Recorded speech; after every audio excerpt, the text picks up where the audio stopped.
Welcome, everybody. I'm Matt Miller. I'm joined by Dan Tack. Hello, hello. We are taking a look at a game that both of us, I think, are pretty stoked about called Dead Cells, a new indie game from Motion Twin, I believe is the developer. Yeah. These guys have a pretty interesting idea here. As you can tell from the title screen, which sort of alludes to sort of a Castlevania-esque experience, this is a game that mixes some of the best elements of roguelites with old school Castlevania 2D combat design and platforming. Yeah. I think I mentioned this game to you, and you rapidly moved into really playing this game a lot, right? I mean, I only been playing it for a day, but I could not put it down. Yeah. I'm quite enamored with it. I can already tell. Like, this is early access. The real game's not supposed to be here for how long? I think a few months yet, so Right. probably not till the end of the year. I think But at the very least. You can tell they have something pretty magical here. Yeah. This is just an excellent mix. Normally, I hate to be like, oh, that we can just quantify this game by calling it a roguevania or something like that. But in this case, you know what? The shoe fits, right? And it's not just marketing buzz. That's what it is. And Yeah. it really accomplishes it well. Controls are extremely smooth. Your character develops in all kinds of interesting ways per run. And like Metroid, some of your progression is from finding new abilities that you can use to actually go to new places and levels you've already been. Right.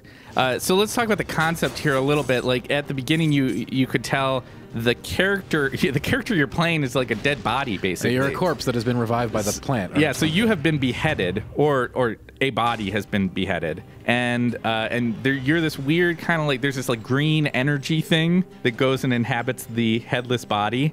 And that's what you're playing. So it's not clear whether you are somehow a resurrected version of yourself. Right. So check this out. This is one of the unlocks that I've gotten in my travels. One of these runes lets me use these little coffins, which you've probably seen. Yep. But I can use them to move. Right.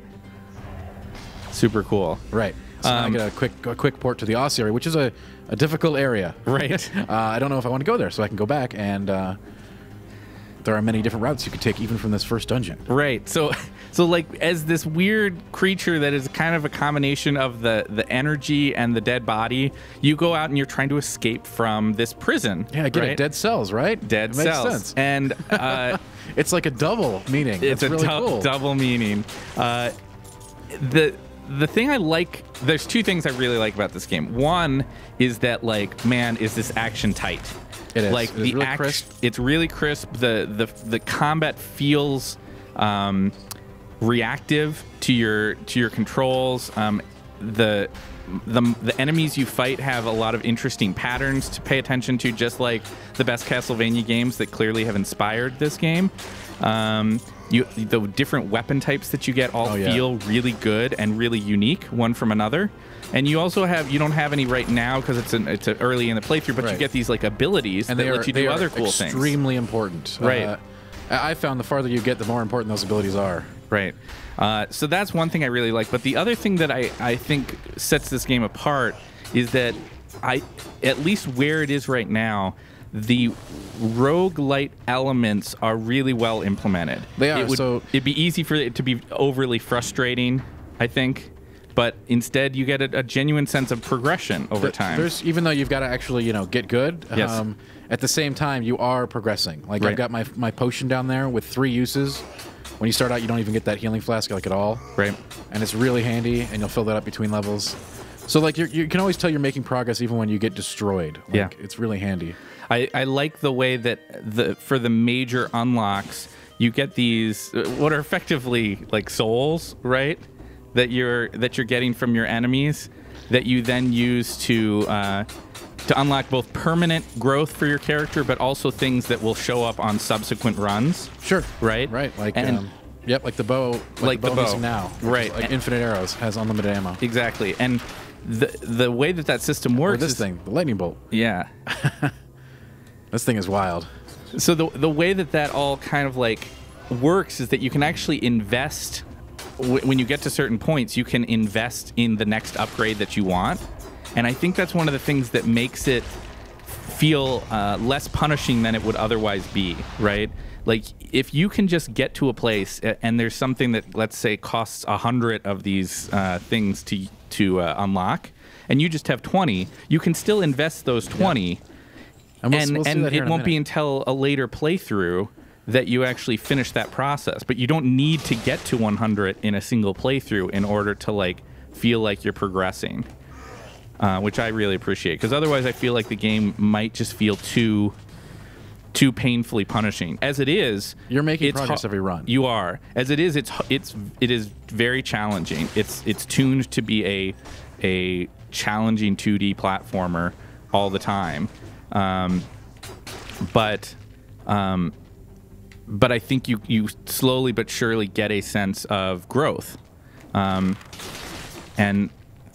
that's pretty essential for a roguelike or roguelite like this, maintaining my interest personally. I think they've done a great job at like just putting all these elements together. Yeah. Like, it nails every part of it, and I think the graphic style is really interesting and neat too. Yeah, agreed. And I think a lot of indie titles get attacked for taking like the cop out, like, oh, it's just pixelated because it's easy to do, but this actually has like it looks unique and it's good. I'm having a lot of fun with it, like tons. The system of like the other thing we should talk about is the idea that everything we're just looking at a single run right now. But if we played it multiple times, I think it'd be obvious that there's kind of some procedural generation being done for the levels, right? Like the levels are different each time, but they retain some things. Yes, like, but they have commonality. So you do kind of like learn levels in a weird way, but you learn them in like pieces, right? Like you learn like this room, and this room has this kind of structure to it. So here's the between the levels kind of thing that you were talking about, right? Where you can invest in these different things. And you get blueprints for new things too, so it's not just these. Like you get more as the game progresses. So you can see you have one right there at 51 that you've like partially done, right? And now you're investing the cells that you've gotten. Yep. And that will stay forever. That stays until you unlock it, at which point it then becomes a thing that is accessible for your character. Correct. And those are like anything from permanent upgrades, like these flask things, right, to items you can find in the world, right. So in effect, the procedurally generated world that you're moving into becomes ever more complex and more filled with things that can help you move forward. Right. And you can improve those things too, like get bonuses to their damage. And exactly. Stuff. There's lots of progression you can do. So even if you do get frustrated, which I don't think you will, because this game surprisingly is really good about like teasing you into things. Like there's a couple of really tough bosses that I fought that like seemed impossible at first, but were beatable in the end. Yeah. I mean, procedural generation is a trick, and it's hard to do well and make the world feel engaging and not just like a random mess. And this game does better than most, I think, at nailing that, what you need to have it be successful. I suspect that one of the big things that's going to be happening in the next few months as they continue to work on it is a continued evolution of those ideas. And making their procedurally generated levels even better, because the actual core combat mechanic is pretty much perfect right now. Like I don't know that they could make it much better than it is. And as like an item I just picked up, like there's other variables too. Like you can get things that do poison or throw grenades when you activate them. Or check out that teleport. I want to show that off real quick. So this is kind of a cool thing. In any given area, you kind of fast travel between areas, which I think is really helpful. It also helps because the way they've done their procedural generation, sometimes you go down into these almost like dungeons, like you can see right below you right now. And usually the way that the algorithm is set up, there'll be a teleport pad at the bottom of that space. So so you can get out of it. So you can get out quickly, right? And you keep the action flowing and maintain a sense of forward momentum. And it's actually super handy once you get some of these unlocks, like growing branches or teleporting through coffins. Yeah. Because once you've got those, you can like find an exit to a level, and you'd be like, I don't want to take that one. I want to try this other one, but I can go back to this one later really quick if I want to. Totally. Nothing you want there. Nah, nothing I want there. Yeah. So I think that this game is in early access right now. You can play the exact same thing that we are checking out. I think until it was in early access, this was a game that fit in a category with a lot of... there's a lot of games that are trying to do interesting 2D roguelike elements right now. This one has impressed both Dan and I with its polish. with its approach to integrating the kind of core Castlevania conceits with both sort of Dark Souls-esque difficulty and roguelike sentiments. And it just feels like it's on track to be a really strong project. It makes me eager to see how it's going to finally turn out in its final version several months from now. But even right now, I think people could have a blast just playing it, right? Like, I really liked Rogue Legacy, and this is, to me, is just like a more hardcore version of that game in some ways, and it really hits it, man. Yeah. I can't wait for this game to come out. Yeah, for sure. Well, that should do it, guys. Thanks for watching. We're going to keep a close eye on Dead Cells, and you can bet that when the final version comes out, we will have a review to share. But in the meantime, maybe think about checking it out on Steam. We like it a lot.